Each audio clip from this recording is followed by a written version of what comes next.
नमस्कार मित्रांनो, माझ्या मिनी ब्लॉगमध्ये तुमचं मनपूर्वक स्वागत आहे। आज आपण जाणार आहोत उरणजवळच्या दोंडागिरी किल्ल्याचा निसर्गरम्य प्रवास पाहायला। जाता जाता वाटेत आपल्याला हनुमान मंदिराचं दर्शन सुद्धा झालं। विवेक भाई तर फुल जोशमध्ये आहे, त्याला बघून सर्वजण पटापट चालायला लागले। पण चालता चालता अचानकच घाम फुटायला लागला, दम भरायला लागला। चालून खूप थकलो होतं, म्हणून थोडा वेळ बसायसाठी आम्ही पुढे आलो। सिद्ध्या पाठीच राहिला, सिद्ध्या आला आणि भाई नाचायला लागला डायरेक्ट आल्यालाच। चालून खूप थकले होते सर्व, म्हणून थोड्या वेळ विश्रांतीसाठी आम्ही थांबलो आणि त्याला पुढे प्रवास सुरू केला।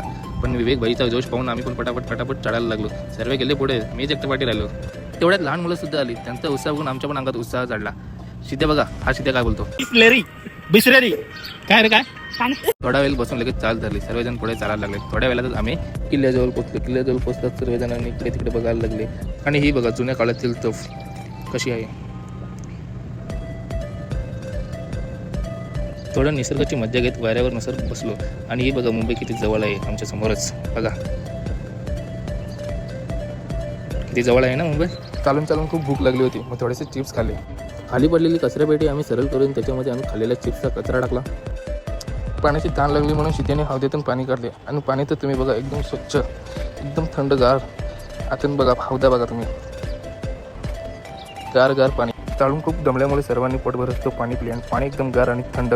किल्ला बघा, हा आहे महाराजांचा काळातील किल्ला, दोंडागिरी किल्ला। आतून किल्ला बघूया, थंड वातावरण आतमध्ये, शांत एकदम निवांत वातावरण आहे। आणि पूर्ण आतमध्ये एकदम थंड, जशी काय एसीची हवा लागत आहे। झेंड्याजवळ ना बघा तुम्हाला पूर्ण उरण सिटीचा नजारा दिसतो, संपूर्ण उरण दिसेल तुम्हाला। बघितलं का उरण। चला आता पुढे, झाडाच्या खाली वाकून आम्ही थोडं पुढे गेलो। रस्त्यामध्ये जात आम्हाला गणेशाचं सुंदर मंदिर लागलं। हे मंदिर जुन्या काळातलं आहे, मूर्ती बघा किती सुंदर आहे। आणि हे मंदिर पूर्ण दगडाने बनलेलं आहे। चला आम्ही थोडं पुढे जाऊया। सर्वजण पूर्ण थकले होते, पण चालून आम्हाला हौद लागला। हौद बघा, जुन्या काळातील हौद आहे। मग आम्ही वेताल देवाच्या मंदिराच्या दिशेने चालायला लागलो। रस्ता बघा कसा आहे, काटेरी झाडे आणि पावसाने पडलेले झाडं, हे सगळे करत आम्ही मंदिराजवळ पोचलो। मंदिराच्या आजूबाजूचा परिसर बघा। वेताल देवाचे दर्शन घेतले, थोडा वेळ तिथे थांबलो, मग खाली जायला सुरुवात केली।